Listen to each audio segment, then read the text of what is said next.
আপনারা ফিরিয়ে আনার ব্যাপারে কোনো উদ্যোগ কি অবস্থা আসলে এটার আপডেটটা এটা কি? রাষ্ট্র আইনিভাবে যা যা করণীয় সব করবে। শেখ হাসিনা এবং আসাদুজ্জামান খান কামাল সাহেবের বাংলাদেশে তাদের সমস্ত সম্পত্তি ক্রোক করা হয়েছে, বাজেয়াপ্ত করা হয়েছে। আমরা মনে করি শহীদদের প্রতি, দেশের প্রতি, এদেশের মানুষের প্রতি, গণতন্ত্রের প্রতি, সংবিধানের প্রতি, আইনের শাসনের প্রতি এবং আগামী প্রজন্মের প্রতি দায়বদ্ধতা পরিশোধের স্বার্থে এ রায় একটি যুগান্তকারী রায়। এই রায় প্রশান্তি আনবে, এ রায় ভবিষ্যতের জন্য একটি বার্তা, এ রায় বাংলাদেশে ন্যায় বিচার এবং আইনের শাসনের জন্য একটি মাইল ফলক হয়ে থাকবে। এটা আমাদের কথা। সবাইকে ধন্যবাদ। যে অভিযোগগুলো সাজা হয়েছে আপনারা শুনেছেন, দীর্ঘ আলোচনা হয়েছে। ওনার 5টা অভিযোগকে 3টা কাউন্টে এনে ওনারা সাজা দিয়েছেন।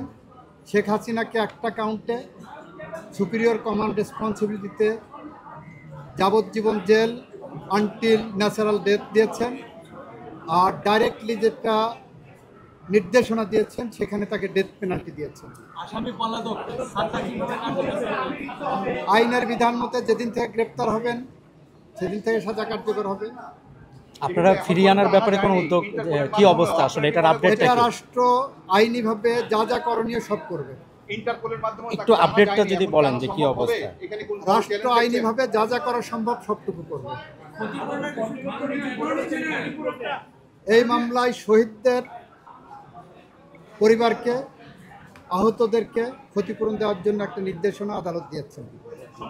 আওয়ামী লীগ নিষিদ্ধের প্রশ্নে এই মামলা বলেছেন, এই আদালত বলেছেন এই মামলার মধ্যে আওয়ামী লীগ নিষিদ্ধের ইস্যু ছিল না বলে ওই বিষয়ে ওনারা কোনো কমেন্ট করেন।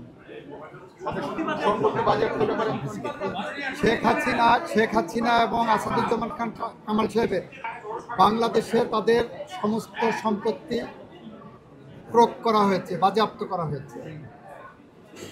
আর কোনো প্রশ্ন? ভবিষ্যতে আইন শৃঙ্খলা বাহিনী কিভাবে দায়িত্ব পালন করবে এই ধরনের যে কোনো মুভমেন্টের ক্ষেত্রে সেই বিষয়ে তো কোনো নির্দেশনা দেয়নি। এই মামলার ওই বিষয়ে কোনো পর্যবেক্ষণ এখানে আসার সুযোগ নাই, যেহেতু কোনো অভিযোগ এই মর্মে কোনো চার্জ গঠন হয়নি বা সাবজেক্ট না, ইস্যু না। তবে এই মামলার মর্ম থেকে সবাই একটা বার্তা পাবেন কিভাবে দায়িত্ব পালন করতে হবে।